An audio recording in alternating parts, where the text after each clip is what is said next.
Welcome to Search Talk Live with search engine optimization and marketing experts Robert O'Haver and Matt Weber. Powered by the Robert Palmer family of companies. All right, we're finally back. We had a couple of weeks where we've had guest after guest. Never happened before in the last 4 years I've been doing this, but they just had to reschedule and we had to cancel. So, and I know you guys don't want to hear just me and Matt. Except for, maybe our families. Yeah. Yeah. I want to thank you guys for listening to the show. It's been awesome. We've had some great guests.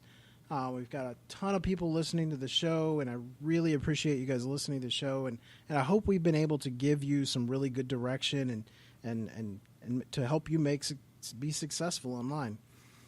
And how fortunate are we to work in an industry that is changing so quickly? Oh, yeah. It's always something great to talk about and always fascinating people to have on the show. Yeah, that's what I love about it. It's a moving target. Yeah, I mean, our previous podcast, Parking Lot Management, just didn't have that same panache and that same excitement.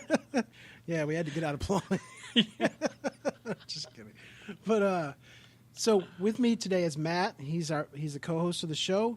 Matt, tell him about yourself. Well, I'm really lucky to be here, fortunate to be here, and I'm the CEO of Roar Internet Marketing. We're a digital firm just outside of Orlando, Florida, and I'm also really proud to be part of the Grow with Google team. So I'm part of a small group of people that travel all across the country on behalf of Google and teaching people how to improve their digital strategy with Google tools. And nice. I'm off to Vegas in a couple weeks to meet some nice people out there. Nice. Going to the casino? We'll see if we have time. We'll see. They usually keep me pretty busy. Yeah. So, guys, if you have questions during the show, you can go on Twitter and type #SearchTalkLive. Again, that's #SearchTalkLive. You can also hit us up on Twitter. I'm Robert at Search Talk. Robert O'Haver at Search Talk Live. No, I'm sorry. My email address is robert@searchtalklive.com. My Twitter is, wow, okay. My Twitter is at Robert O'Haver. And I'm at Best Web Design FL on Twitter and Matt at Search Talk Live. Nice. And you can also just at Search Talk Live if you like. But if you have your questions, do the #Search Talk Live, and we'll be good. All right. So now we've been talking a lot about tools lately. We have been talking a lot about tools, and we've doing and differences and really a tool belt like Batman. Yeah. Yeah. Everybody has their certain tools that they grab to use to do keyword research or link building or site audits. Yeah. You name it. But today our guest is one of my favorite tools, and I'm not just saying that because he's listening, but I love this tool. With us today is Tim Soulo. He's the Chief Marketing Officer at Ahrefs. Tim, welcome to the show. Hey, Robert. Thanks a lot for having me. I actually was listening to you guys doing the intro, and I almost forgot that I was a guest on this show before you announced me. So I was just listening to the podcast and relaxing. Nice. So why don't you tell us a little bit about yourself and the company, and just in case somebody lives under a rock and don't know about your company, we'd like to, why don't you explain it to them? So to make it brief, Ahrefs is a set of SEO tools. And what I do there is I'm a chief marketing officer and product advisor. I joined the company like 5 years ago. So I do all the marketing, and I also participate in the actual product a lot. I talk to the community, and actually this is why I'm talking to you guys right now at night time in Singapore, because if you want to be closer to the SEO community in US, you have to get up at night when you live in Singapore. So that's it. Nice. And we should say you're very gracious in your use of the word night, because it's actually 3 a.m. in Singapore right now, correct? 3:30. 3:30. And thank you so much for doing that. Yeah. Of course. It's great to have you on. So I want to dive right into it. We on this show, we talk about different tools all the time because, we're talking about certain topics. And one of the topics that we mention you guys all the time as well. Thank you. If you could dive into a little bit what Ahrefs is and what tools it offers. Yeah, of course. So we have five main tools in Ahrefs and a bunch of smaller ones. And I'll start with the tools that I think are the most important to showcase first. And the first tool that I want to talk about is Site Audit. That's basically a tool where you plug your website and we crawl all the pages of your website to report any SEO issues that you may have with speed, with your title tags, with your H1 tags, etc., etc., etc. I think we have over 100 pre-configured SEO issues that we can test your website for. So that's the first tool, Site Audit, and it's a pretty sophisticated tool, I should say. A lot of people in our industry have a lot of respect for deep crawl as a cloud site audit tool, and a lot of people are using Screaming Frog or SiteBulb as desktop-based crawl tools. So I think that our crawl tool, it is cloud-based, so you don't have to install it on your computer and run it from your computer or from a server. We handle this for you, so you can watch Netflix on your computer. It doesn't put a strain on your PC.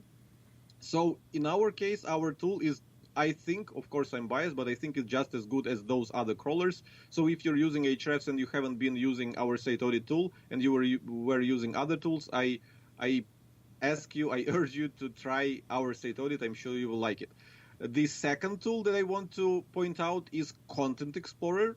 That tool is absolutely unique to Ahrefs. So basically, Content Explorer is a search engine of sorts. We have a database of pages with content, so we don't crawl like a product page, like for that specific tool. We don't crawl product pages, we don't really crawl forums, etc., etc., etc. We try to only have in our database the pages that are identified as having content in them. So that's a content database, and for example, if you want to find all blogs that have at least one article mentioning productivity in their title. For example, if you have a productivity app and you want to promote it to bloggers who wrote about productivity on their blogs, you can easily do that with Content Explorer. Because think about it, if you put the word productivity into Google, it will give you 10 pages on the first page of search results, and then like 10 more pages. So that's like 100 search results in total.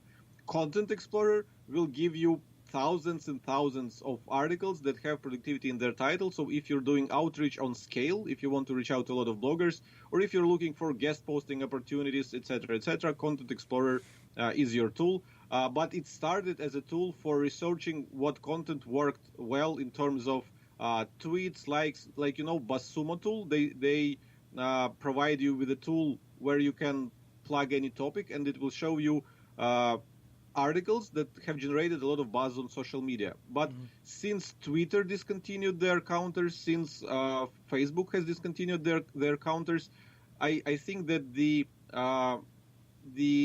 attention of marketing community has shifted from articles that have generated a lot of buzz on social media to articles that are performing well in search, that are attracting a lot of search traffic, that are attracting a lot of backlinks, and Content Explorer is the tool that helps you research that.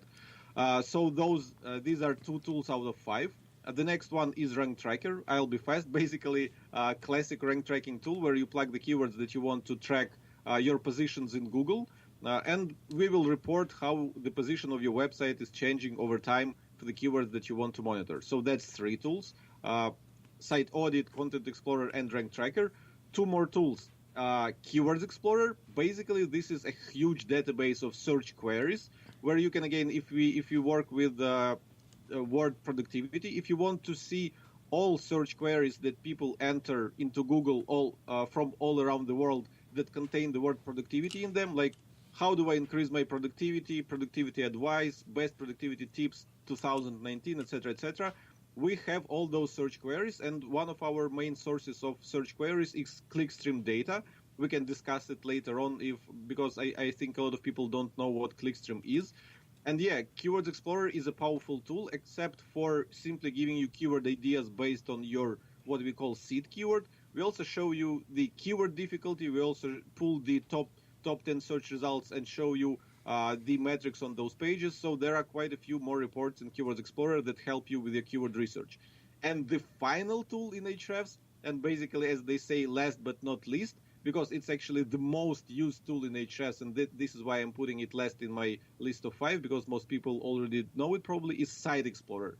This is where you can put any website, any domain, any subfolder, or any specific URL, and we will show you what other websites from all around the webs are linking to it, like where the links are coming from, and what kind of keywords, which keywords it is ranking for in search results. So that is the general overview, but with a lot of different reports, you can dive into all sorts of unique details. For example, for any website, you can see 404 pages that have backlinks, which is an immediate what they call low-hanging fruit, because if you fix your 404 pages, if you redirect 404 pages that have backlinks to some other pages of your website, you're preserving the link juice that they have. So this is just one of the examples of the reports that we have in Site Explorer based on the links you have pointing to your website and the keywords it ranks for. Wow, That's it. That's it. Okay. Yeah, no, I always thought that's the value of Ahrefs, is that it's more comprehensive. And I think when we started using it, it was because we wanted an all-in-one solution, and we were using a couple different tools, and we wanted one place. I want to go back to the very beginning, and I want to go back to the site auditor, because for a lot of SEOs and even small businesses listening to the show, this is step one, right? This is going to your doctor for your annual exam to figure out what the issues are.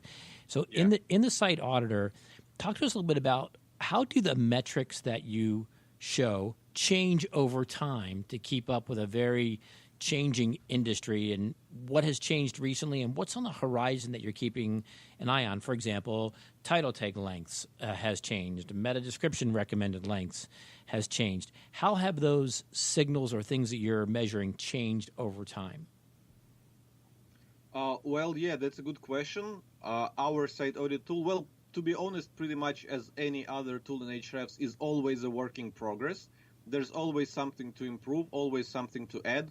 And just recently, for example, the 2 most recent issues, like pre-configured issues that we check for, we've added are redirects and redirect loops, because as many people in the SEO community know, with each redirect hop, like whenever there's another URL through which a redirect is happening, it takes away a little bit from your link juice.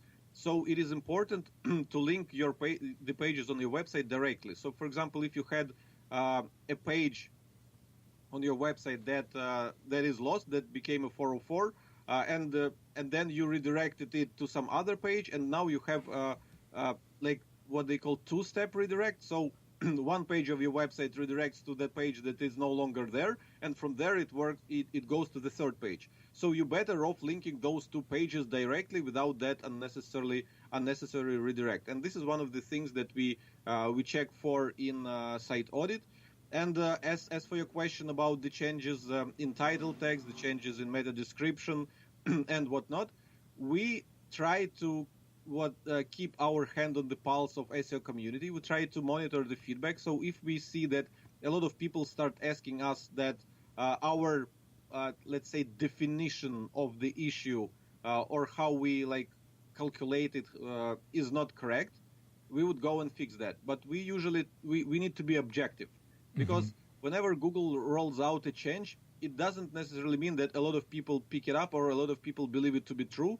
So to stay objective, we kind of need to follow the masses. We need to follow where most SEO experts think is the correct way to do it, and then we'll implement the change. So yeah, pretty much our work on SEO audit largely revolves around figuring out what kind of issues are hot right now, let's say, and implement them in our tool. And if you're using the tool for the first time, Robert, it's rare that you see a score of 100. Right, yeah. the perfect. So if somebody listening to the show taps into Ahrefs, gets a score, it can be a little bit frightening when you see it for the first time. You start seeing it and you're like, hey, you've got 438 issues. Yeah. And you kind of have to learn to work through them, kind of like an emergency room doctor, right? You got to learn to figure out what are the shotgun wounds and what are the sniffles. Yeah, in absolutely. That. Yeah, I was looking at your stats here on your website. You're saying y'all index 5 billion web pages a day. That's incredible. Yeah. I can't even wrap my head around that number. Yeah. Well, really great overview of the tools. I want to talk a little bit more about the content tool, because here's the next phase. So phase one for a lot of SEOs is figuring out what's holding me back right now, curing those issues, and then I have to get backlinks. And a lot of people say, well, how do I get backlinks? And the way to get backlinks is to write great content, as Google has told us over and over again. But the number one question I get when I travel is, what do I write about? Right? Give me that plan to start. And the Ahrefs content tool is one of the better places to start to get ideas for content, because you can figure out who else is writing about it on that. And as you mentioned, the BuzzSumo tool has become too heavily weighted on the social media side. What's a really good tip for somebody using your content tool for the first time to be able to figure out what should they write about? Yeah, that's a great question. The tip that we use to pitch Content Explorer is usually this one. So if you have, again, let's stick with productivity topic. If you have a productivity blog and you need to write amazing articles of productivity on the topic of productivity, what you can do is you can search for the word productivity in the content of articles, because if an article mentions the word productivity, it means that it is somehow connected to the topic, because you cannot just write a review of Tesla and squeeze the word productivity in there. It has to be somehow connected. So what you can do is search for in Content Explorer for all articles from all around the web that Ahrefs has found having productivity somewhere in their content, and then you can use filters, because for each of the articles in our database we have the number of referring domains, which means how many websites are linking to each piece of content, and second, the amount of search traffic coming from Google. It means that you can use filters and find articles that are getting, for example, over 1,000 visitors per month from search, while having less than 10 referring domains, which means that you can find pieces of content that mention that are related to the topic of productivity that are able to generate search traffic without having a lot of backlinks. So this is kind of a trick to creating a content that will drive you traffic without having to build a lot of backlinks. The opposite example is if you want to find examples of content that are potentially that will potentially become your link bait, your linkable assets, the stuff that people in your industry are likely to link to. Again, you can then go a little more granular, and you can look for productivity not in the content of the article, because it will give you a whole range of different topics, but you can search for productivity in the titles of articles, which means they will be 100% focused on the topic of productivity.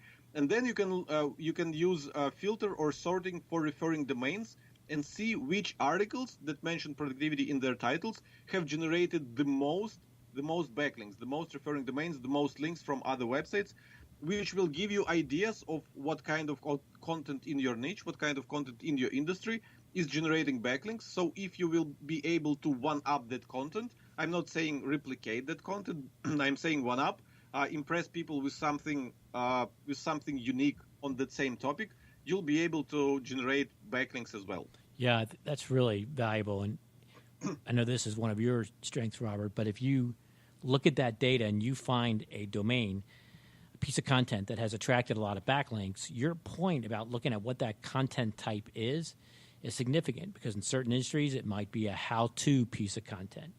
In another industry, it might be an infograph. In another industry, it might be a piece of proprietary new research, which is one of your specialties.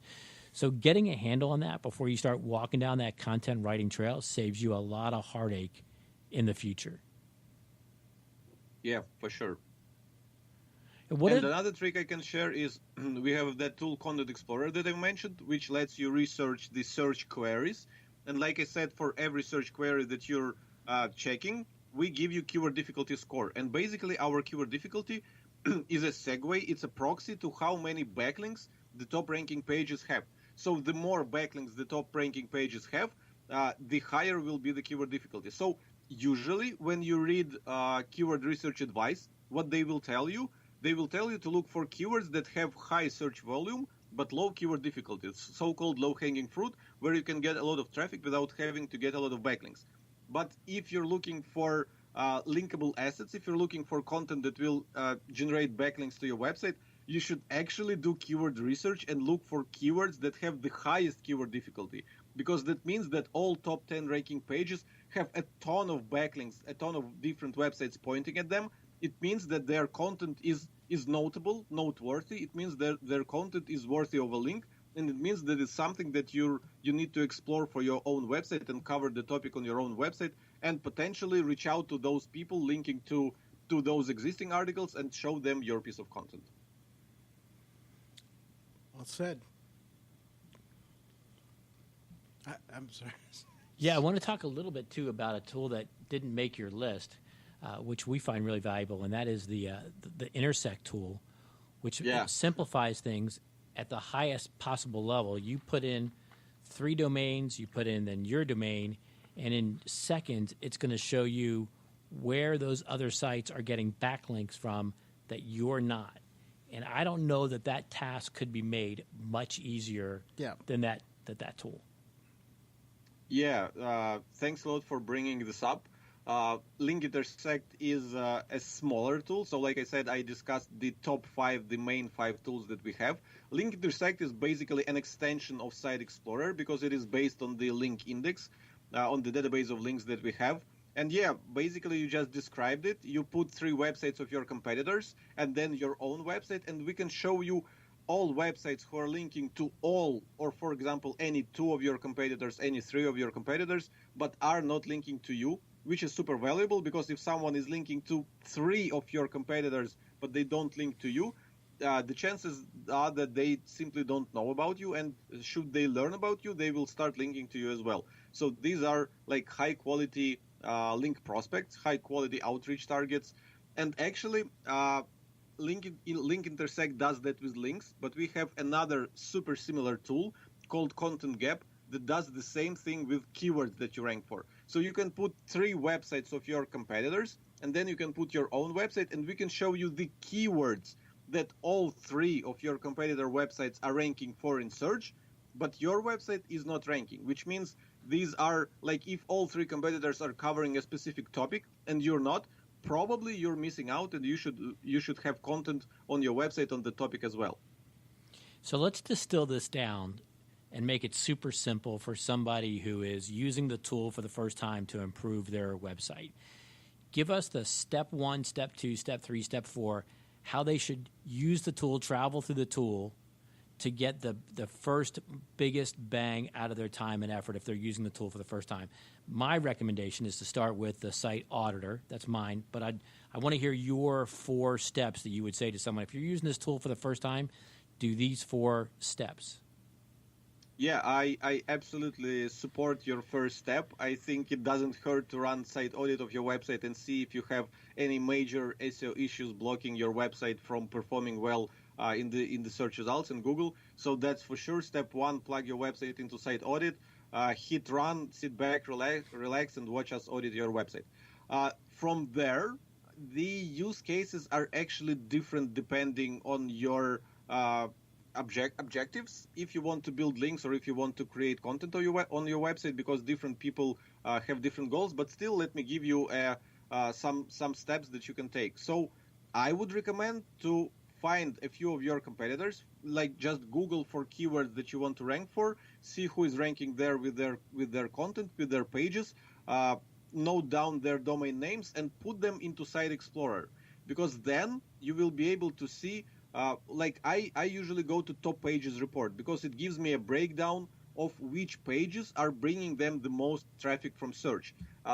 A lot of people, I don't know why, but some way when they plug a domain into Ahrefs, they will go to the organic keywords report and get a breakdown of all keywords that the domain is ranking for. But I don't find it as valuable as looking at the pages, because when you look at the pages report, it's the same organic keywords report, but which is grouped by page. I mean, why would you look at 5 different variations of a search query that lead to the same page, where you can actually look at the chart of top pages that are bringing traffic to that website and look at like what topics are these pages covering? So yeah, this is super useful. Plug your competitors, go to the top pages report, and you will see what kind of pages, what kind of content are bringing traffic to the website, and you will see, are those like feature pages? Do they get a lot of traffic because they have dedicated landing pages for each of their features and people are searching for it? Or are they attracting traffic with their blog? Or is the majority of their traffic is going to their homepage because they have a lot of branded search traffic? So this is very insightful, and based on these takeaways, you can build your own search marketing strategy. You can decide if you need to build those feature pages, to work on your blog, to work on your content, or to build your brand and get more search traffic to your homepage, etc., etc. The next thing I would do after researching how my competitors get traffic to their website is I would go to Keywords Explorer and I would try to find search queries in my niche that my competitors haven't bothered to target. Some unique content ideas, like I said, that would have low keyword difficulty, so not a lot of people are competing for them, but have a lot of search volume. So that is step 2. I would find unique content opportunities, and from there, it depends. For example, if I have a large website and they need to preserve my resources and they need to improve what I already have, what I could use the trick that I've already explained. I could go back to Site Explorer. I could go to a report called Best by Links, which will show me the best pages of my website based on how many backlinks they have pointing at them. And I would search for 404 pages that no longer exist but have a lot of backlinks, and I would redirect them to something most relevant, or at least to my homepage to preserve link juice. Or I could search for best pages by backlinks and see which pages of my website have a ton of backlinks while they are not targeting any specific topic with the content that is covered on the page. A lot of websites actually have this problem. They have pages that have attracted a ton of backlinks, but if you look at the topic of that page, the search or intent of that page, or you name it, they are not targeting anything that people would be looking for in Google. So once you change the angle of that page, having these many backlinks, that page will start ranking and will start generating traffic. In a similar fashion, if you have pages that are not generating your traffic and you don't see a way how you could change the angle of the content to attract search traffic, you can simply remove them and redirect those backlinks pointing at those pages to the closest page that has search traffic potential, improve the page rank of that page, and have it rank higher. So these are the kind of tricks, the kind of optimizations you can do within your website, knowing where your backlinks are going to, and knowing what kind of search traffic you get to your pages. Actually, you can kind of do this in Search Console since you own that website and you get all the same information in Search Console. But actually, somehow the interface of Search Console is not user-friendly. So the things that I've just described, they are super hard to do in Search Console and super easy to do in Ahrefs. That is really true. Now, I'm going to add one more. That was a great list, by the way, and I hope if anybody's listening, they went 1, 2, 3, got it. But I'm going to add one, and that is to use the tool, and forgive me, I don't remember where in the tool it is to look at the actual text link of the links coming to your site. Because it's a lot of time and effort to get backlinks, right? Sure. But if you've got a backlink and the text link is either website or the name of the brand, and you think it's a website or a company that's accessible to you through a phone call or an email and say, hey, I see that you're linking to us in this article. Is it possible for you to change that link text to? That sometimes takes a lot less time and effort than acquiring a new backlink from scratch. Yeah, and also looking at it from the other way, if you want to clean up the backlinks, from spammy websites and stuff like that, that tool's by far the best. Yeah, absolutely. Yeah, so sometimes just changing the text on the link is easier than, because getting backlinks is a lot of effort. We've talked about it on a couple shows and how to do that. It's a lot of effort to get it done correctly, but finding people that are already linking to your competitors, it's already an opportunity the skids are already greased, right? I mean, you should be able to get that one. Yeah. Now, Tim, we're about to take our break, but before we go, I want to give you a heads up. We are going to do what is called Follow the Followers. What it is who influences you, the influencer? Who do you follow to get your kind of insights into the marketing and competition? Okay, sounds good. Also, before we get back, I want to switch gears a little bit and kind of talk about other tools and how Ahrefs compares to, or kind of works together with really well to improve the marketing. All right, we'll be right back. Today's episode of Search Talk Live is sponsored by Directive is an industry-leading search marketing agency fully focused on helping B2B marketing teams increase their results. If you're looking to increase your marketing qualified leads and decrease your cost per acquisition for search engines, I'd highly recommend you take a look at their site. We've actually had their CEO, Garrett Marguth, on the show, and I can honestly say these guys are doing some great stuff. I hear that they even have their own analytics system that lets you correlate your SEO, PPC, or content efforts directly to revenue. If you're a B2B company and thinking about switching agencies, or if you're in-house and need help, I'd give Directive a look. Visit directiveconsulting.com or call 949-214-4024. Again, that's 949-214-4024. Again, that's Directive at directiveconsulting.com.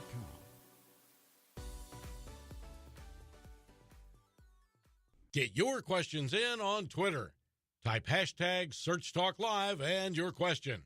Now back to the show. All right, we're back. Tim, are you there? Yes. All right, so tell us who you follow social media-wise that influences you. Yeah, so while there was a pause, I actually had a chance to open my Twitter account, and I realized that I have lists. I think those lists are public, and I have a list for SEO people with 82 members there. 82. So there are quite a lot of people who are follow for SEO advice, SEO news, SEO tips. And like I said, it is my job to keep my hand on the pulse of the SEO community and be in touch with everything that is happening. So like a few familiar names are guys like Patrick Stokes, Nathan Gotch, Bill Slavsky, John Cooper, Matthew Barbie, Cyrus Shepard, Mary Haynes, Dan Shure, like all the familiar names. But like I said, there are 82 people in the SEO space in the SEO niche that I'm following on Twitter, and that list should be public as far as I know. Okay. So just go to Twitter, search for Team Soulo, find my list of SEO people, and see if you're not following anyone I'm following. I think my list is quite well curated, so like all of these people are worth following 100%. Nice. Is there anybody though? Yeah, just kidding. Is there anybody though, Tim, that stands out to you? I mean, sometimes in Twitter I can't keep up with everybody, but there are certain people that I'm like, when I see that roll through the feed, I'm going to grab it. Is there anybody that stands out to you that you go, I definitely don't miss a tweet from that person? Well, I think Rand Fishkin. Yeah. Just if you judge by his audience and the amount of influence that he has, because I know when he tweets something, it gets the most exposure out of all SEO experts. Yeah. So, and people follow him, people believe him. So I need to know what he's tweeting and what he's teaching his audience. Yep. That's funny because he was on the show, and we asked him that same question, and we said, that's pretty odd because you're the answer to a lot of people's question when we ask them. Yeah. Yeah, and it's people like Tim Brian from Backlinko and Neil Patel. Those people, those are great. Sorry if I didn't mention you. No, I'm just kidding. All right, so let's dive into this. Let's talk about the different types of tools that are out there, and how they kind of work with Ahrefs. Okay. Do I just come up with different tools that work with Ahrefs, or you want to discuss anything specific? Not really. Just If you had to add one tool to your toolkit in addition to Ahrefs, what would it be? Yeah. So an amazing extension of Ahrefs is any kind of outreach tool. There are quite a few, and our own team, because here Ahrefs marketing team is heavily using Ahrefs. To be honest, it's actually the single marketing tools we use, except for maybe Intercom, but I don't look at Intercom as marketing, more like a CRM or like support tool, chat tool. So We were using BuzzStream outreach tool. I always mix BuzzSumo and BuzzStream because the names are so close to each other. Yeah. So BuzzStream, it is an outreach tool, and we were using it for quite a while. It is an amazing tool where you can export a list of outreach prospects from Ahrefs, import them to BuzzStream, and send emails quite easily, like customize your templates, track your open rates, etc., etc. But recently, I've befriended guys from Pitchbox. I've been to the conference in Florida, and as far as I know, they're from Florida. So, and one of the founders is from Ukraine as well as myself, and the other one is from Russia. So they both speak Russian language, and it was easier for me to communicate with them during the conference. And they hooked me up with an access to their tool, Pitchbox, and it is amazing. I think Pitchbox is like an advanced version of BuzzSumo. So if BuzzSumo is mostly for solopreneurs or maybe small agencies, Pitchbox is for people who are like dead serious about their outreach, who are doing this at scale, who like want to have a process. They are very process oriented. So yeah, those two tools, I like them both, and I think they're perfect extensions of Ahrefs, because once you get your list of prospects, once you get your list of backlinks, and like you just Matt, like you just offered, if you want to reach out to people and have them change the anchor text of the links of how they point to you, you need an outreach tool. You want to do this at scale, because usually when you reach out to, let's say, 10 people, only 3 of them will reply, and at best, 1 of them will do what you ask them to do. So it is a game of numbers. It is a game of scale, and you need a tool to simplify the process and to streamline it. You know, we could do a show, and you and I talked, Robert, can backlink generation be successfully automated? It's hard to say. You know, it's been a big no, don't do that thing for many, many years, but I think as the technology has advanced, I would say maybe. I don't know. It's hard. It's really hard to say. Because how many do you get in an average week? Solicitations.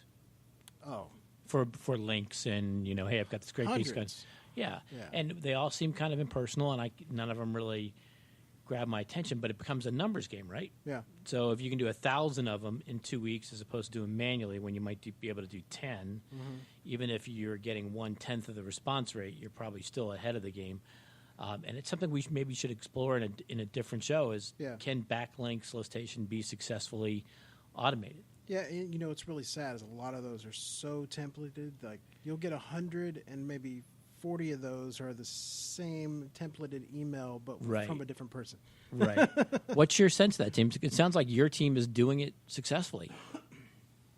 Yeah, if you look at the backlink growth of Ahrefs.com, or specifically even Ahrefs.com/blog, we were quite successful at acquiring backlinks.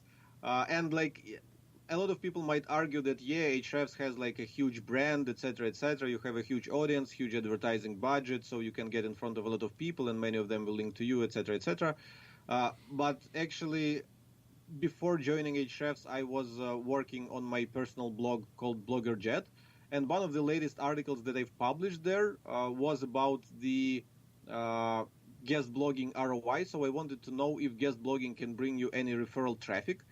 And for that, I had to reach out to over 500 bloggers and ask them to share with me the numbers from their Google Analytics to see how much referral traffic they have generated from their guest articles. And I crunched the numbers in a simple Excel spreadsheet and figured out that the average referral traffic from a guest article was 54 visits total. So not per month, but total. So you publish a guest article and you only get 54 visits on average. And that study, that's quite a simple study, actually, that simple article, I think it generated backlinks from over 200 websites. Wow. And if you think about it, the logic, the mechanics of link acquisition are simple, because I actually reached out to over 500 people who are capable of linking to me, because all these people are bloggers, they have their websites, and they are doing guest posting, so they were interested in the topic. So I hit the perfect audience of what they're called linkerati, the people who are able to link to you, and they created a piece of content that they collectively collaborated on. And then it was an interesting topic that they wanted to figure out themselves because they wanted to know if guest posting was good for referral traffic or not. So the sum of all those factors created an article on my blog that generated like 200 backlinks and backlinks from 200 websites, which is basically better than 200 backlinks because most of them could come just from a single website. So yeah, anyone can do it. You don't have to have a big brand. But what you have to do is put a freaking lot of work, because in my case, that creating that article took a lot of sweat and tears, reaching out to so many bloggers, getting their numbers, communicating with them. You can't just like end the conversation abruptly as soon as you get the numbers. You have to continue communicating with them, answer their questions if they have any. So yeah, that's a lot of time, that's a lot of effort, but it paid off. So my take to generating backlinks is 100%. You have to create something useful, something notable, something worthy of a link. It's not about reaching out to a lot of people. It's not about finding the topic that will generate a lot of backlinks. It's about actually putting in the work to create something worthy of a link, like first and foremost. Yeah, you have an article that you wrote, and forgive me, I don't remember the date, but you talked about how your strategy has to change from a new business, new startup as your business matures, and what proportion of your time has to be soliciting guest blogging versus what percentage of your time has to be soliciting backlinks. And you base that kind of on the maturity of the company. There's a certain point when that changes. Do you remember that article? I remember for sure that it was in my course. So I did a course on content marketing, how we do it at Ahrefs, and that course is listed under Ahrefs Academy. I remember saying it there. I'm not sure if I mentioned it in the article. Probably I did. So yeah, I figured that when I just joined Ahrefs, their blog was doing 15,000 visits per month from search, basically peanuts. And right now we're doing over 250,000 visits a month from search. Wow. So that's an improvement of almost like 20x. Yeah, so that's almost like, yeah. And what I figured along the way is that when we were just starting out, we had to do a lot of manual labor to acquire our backlinks. We had to reach out to a lot of people. We had to write guest articles of our own to link to ourselves. Mostly outreach guest articles of our own, and we were participating in all the communities, forums, and try to drop our links there. So basically, for every article we would publish, we had a checklist of things that we need to do to promote it and to get backlinks to it. And I figured that over time, as our blog was getting bigger, as our audience was getting bigger, and as our advertising budget was getting bigger, we slightly got rid of pretty much all the backlink generating strategies. So right now, whenever we publish an article, the only thing we do is first promote it to our own audience, which is large enough to get us exposure. And many of these people, all of people in our audience own websites. So there's a chance that some of them will eventually link to us. And then we also promote our articles via Facebook ads. We have enough budget for that. So we expose our article, we showcase it to even more people, increasing our chances to get a link even further. And yeah, we have a brand, so people are likely to link to our content over some, let's say, unknown blogger. So therefore, we don't need to proactively build our links. We just need to earn them by creating amazing content, by creating something worthy of a link, and exposing our content to as many people as we can by reaching out to our own audience, and then by using Facebook ads to reach more people. You know, we just made that sound pretty sophisticated. But let's kind of real world this for people listening to the show. Plumbers, our favorite folks. He's listening and he's going, okay, what does that mean to me? And guest blogging means if you're a plumber and you know what are the best water heaters to buy because you repair them, and you write an article on what's the best water heater to buy, you write that article and you're going to pitch that to real estate agents that want that content on their website and other people that have that. And you don't need a lot of them for someone to say, man, you have a good insight on why this particular water heater is a good one to buy, and I'm going to offer that to my audience because I'm a real estate agent, and I think it's going to be valuable content. And that's how the process works at a real business level. Mm-hmm. Absolutely. So, Tim, I think it's no, it's not time. What I was going to say it's time for the believe it or leave it, but it's not. Anyway, let's get back to. I mean, what I guess SEOs need to. I mean, and you know as well as I do. Everybody uses in this industry uses multiple tools. So they'll use Ahrefs, they'll use Moz, they'll use. They don't use just one tool. So I mean, and I think what's really great about Ahrefs is your customer service. So like if you're not really understanding the tool or how it works, you've got somebody there to support you with that. Okay, what's the question? No, it's more of a statement than anything.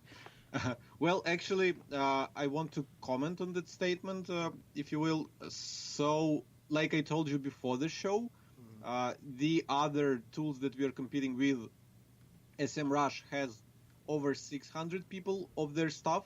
Moz has, I think, over 200 people. Ahrefs is under 50. So when you say that our customer support is great, it's actually quite fun because we only have, I think, 6 people to support like a ton of customers.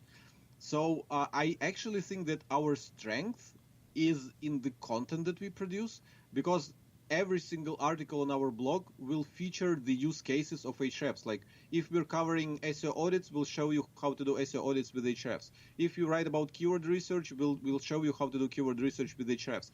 Even the article about title tags, where you would think like how to use Ahrefs for title tags, we do have amazing and actionable use cases of how to use Ahrefs to improve your title tags. So every single article on our blog has mini tutorials on using Ahrefs, and we also have a YouTube channel which surpassed a few million views as far as I know, and we have surpassed 50,000 subscribers, which is pretty substantial for a purely like SEO targeted channel. And we release weekly tutorials of how to do different things, link building, keyword research, audits, etc., with the help of Ahrefs. So we feel that our audience is actually really well educated because we release so much training materials on our tools. And we also have our Facebook community, the customer-only Facebook community. So you can only get there if you sign up for Ahrefs and pay for the first month. You will receive a link to that Facebook community. And there, people are actually helping each other. We also chime in with our advice whenever we see relevant. But actually, our community is very helpful, is very supportive. So this actually takes strain away from our support team, and the number of conversations that we handle is actually not as substantial. I think if we wouldn't do so much content and if we wouldn't do so much educational materials, then we would have to hire many more people to our support department. Yeah, and I think that's really what I meant. I mean, like you have videos, you have content that covers it all. Like you teach the person how to use the tools. Yeah. With Okay, makes sense. Yeah, if you've got 6 people in your customer service department, given how many subscribers you have, that's a testimony to how easy the tool is. And for me, in my personal experience, when I talk to other SEOs about the tool, they're very conversant in the depth of the product, as opposed to we're all exposed to other tools that when you talk to people about them, you know that they haven't gotten into it as deeply yet. And you don't really find that as much with Ahrefs. They seem to know pretty far into it. So if you buy it, you're going to use it. You don't keep it on the shelf. So Tim, looking at your site, you have a 7-day trial for $7. That's correct? Yes. And then they have full access for those 7 days, or? Yes, full access for the 7 days, and a lot of people are afraid charging for their trial because they think that they have to make it easy for people to try the tool, etc., etc. But what I figured is there's actually a nice quote. I don't remember who was to say it first, but the first time when people use your product is in their heads. So we just talked about the abundance of educational materials that we have on our blog, the abundance of use cases, the videos that we have on our YouTube channel, how other people mention us in their articles and show their readers how to use us. So actually, we don't need to give access to people to try our tool because they can try, like quote unquote, try it. We are watching our videos. We are reading our blog. They can actually see use cases and how it works. So they are perfectly comfortable for paying for the trial because they already know what they're going to get. And a lot of marketers, a lot of SaaS marketers, software as a service, they think that there's that magical aha moment that you need to drive people towards. So when they sign up to your tool, you need to nudge them towards specific actions till they hit that aha moment, the light bulb shines, and they instantly realize what's the value of the product. I believe that aha moment, that the realization of the value of the tool happens before you sign up. It happens when you're reading a blog post and you suddenly realize how to use the tool and then you go sign up. Or you at a conference and you listen to a speaker who's showing you an amazing use case and you realize that aha moment and you go and sign up. So this is why we charge for our trial and we give full access to our tools because we know that people already know how to use it and what kind of value they're going to get from us. Nice. Well, it is now time for Believe It or Leave It. Time for Believe It or Leave It, one of the favorite parts of Search Talk Live. So, Tim, what we're going to do is we're going to give you 3 statements that we found on the internet, and we're going to ask you to tell our audience whether they should believe it or whether they should leave it. Are you ready? Yeah, I'll do my best. Okay, there's some good ones on this list, I got to tell you. All right, number 1. With their current emphasis on providing quality content and personalized search results, Google will stop reporting ranking data in 2020. Oh, I don't know, to be honest. Well, I'd say leave it. You say leave it, don't believe that. Yeah, because it is too good for us to be true. Because if Google will cancel this stuff, a lot more people will sign up for Ahref because we'll keep providing the data. Yeah, that would be interesting. Too good to be true. You still be able to get it if it's locked down like that? Yeah, of course. Yeah, well, I got to tell you what made this question interesting is that there was an author who was writing an article about the expanding non-organic content on a SERP, right? And he was making the point that how far down the number 1 organic listing is. And he said that's a trend. And he really had some great screenshots of, 5 years ago, where was the average organic listing, da-da-da-da. And he said, so watch the trend here. The number 1 organic listing is generally being pushed off the page. So if Google keeps up this trend, why would they report ranking data, was his point. Because, good point. Yeah, it was really interesting. But, Tim, you say leave it. And we're going to turn over to Robert for number 2. All right, number 2. Various Google people are quoted online as saying visitors' behavior data, like bounce rate and time on site, are not ranking signals. Oh, they're ranking signals for sure. Absolutely. I'm convinced in that, and we have a great case study that I've referenced quite a few times. So we had a page, we had a feature page for backlink checker because Ahrefs has backlink checker functionality in our site audit tool. So naturally, we wanted to rank for anything related to backlink checker, like backlink checker tool. How do I check my backlinks? And we created a feature page, but basically the call to action on that page was to take our $7 trial. So that page never ranked above position number 6 in Google. No matter what we did, we optimized like the hell out of this page. Everything was perfect. The load speed, the title tags, the content, etc., etc., etc. But the searcher intent just didn't resonate with people. After searching for backlink checker, they were not immediately sold on taking our $7 trial because, like I just said, you need to first get some education. You need to first learn about the tool, and then you will be motivated to pay, which is not the case when you first land on that page from Google. And we realized that the pages that were outranking us were free backlink checker tools. So what we did on that feature page, instead of having button to ask people to sign up for our $7 trial, we changed that to an input form to let them input their domain, and we'll show them a snapshot of their best links. Of course, it would be limited to still drive signups, but it was a free tool. Immediately, that page shot up to position number 1. Wow. It started to rank for all sorts of backlink checker keywords.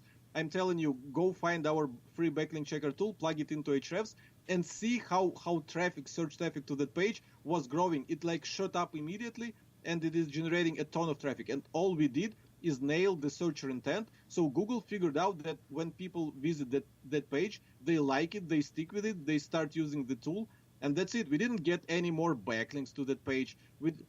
Actually, someone tried to negative SEO us and pointed a lot of low quality backlinks to our page, hoping that it wouldn't rank, but it is still ranking, and we credit that to changing the searcher intent and to nailing, and Google understands those behavioral factors. So yeah, I absolutely believe they do track this. All right, that's a strong yeah. belief. All right, good job.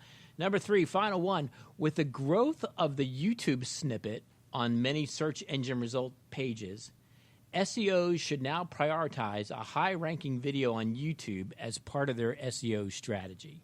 Believe it or leave it? Yeah, I'd say believe it, because we're already doing it. Previous year, we were investing a lot of effort into our YouTube channel. Like I said, we're releasing a lot of videos, and we actually, within Ahrefs Keywords Explorer, other than researching the search queries that people enter in Google, we have the same for YouTube. So you can actually do keyword research for YouTube and figure out what people are searching for on YouTube, because the same searches would drive, I'm assuming that the same searches that people perform on YouTube will drive that featured snippet with a YouTube video if you search for it in Google. So yeah, totally. I think that SEO is much more than text content right now. And if you want to get found in Google, if you want to get traffic in Google, if you want to get audience from Google, you have to stick with whatever content Google is promoting. And if they are rolling out more and more video snippets, you have to be there absolutely. Great job. Believe that one.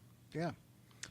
And now let's do the Search Talk Live tattoo. Yeah, nicely done, by the way. All right, now time for the Search Talk Live tattoo. And so we're looking for your best piece of advice based on today's show content that you can give to our audience. It's got to be simple, it's got to be succinct, and of course it's got to be tattooable, because, Robert gets these. So, Tim, what's your best piece of SEO advice that you would give based on the show? I think it's do something notable. Ooh, that's deep. Do something notable. I smell a T-shirt in that for sure.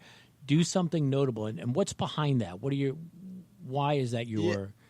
Yeah, a lot of people are looking for low-hanging fruit or some tricks, some secret tactics to acquire backlinks, to get search traffic.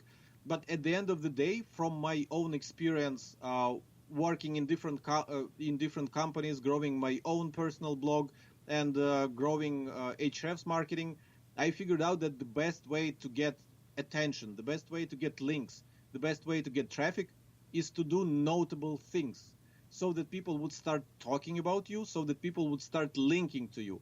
And when people talk about you, when people link about, and when people stick on your pages, because if the stuff you're doing is notable, people will actually keep reading it, which brings us back to the behavioral factors. It all comes down to your SEO strategy. If you do something notable, you will get rankings, you will get backlinks, you will get traffic. Yeah, really great advice. And I think I watch a lot of people spread themselves too thin, trying to generate 10 average pieces of content. And it sounds like what your advice is, hey, man, put your time into one awesome, notable piece of content. Yes. Yeah, which would be also aligned with your business values, because if there's no way to promote your business in that piece of content, no matter how notable it is, no matter how backlinks or traffic you're going to generate, it won't grow your business. So make sure that that piece of content that you're investing a ton of effort in actually aligns with your business and converts visitors to customers. Yeah, that's a question I get a lot. How many articles should I post a week? Yeah, right. And it's like, however long it takes you to write one good article, that's quality versus quantity. Yeah. Good stuff, Tim. Great advice. Tim, I want to thank you for being on the show and being up so late at night, or in the morning, might as well say. Yeah. We really, it's been an honor to have you on the show. Great information, and maybe we can have you back sometime. Thanks a lot. Yeah, I'll sure want to be on your show again, guys. All right, have a cup of coffee on us. Yeah. Bye-bye. Bye, Tim. All right, guys. Thanks again for listening to the show. We will be back next week. And who do we have on the show for next week? I don't have it ready. Anyway, tune in next week, and we will be live. Yeah. I am so unprepared today. Okay. Thank you guys. Have a good week. Thanks, everybody.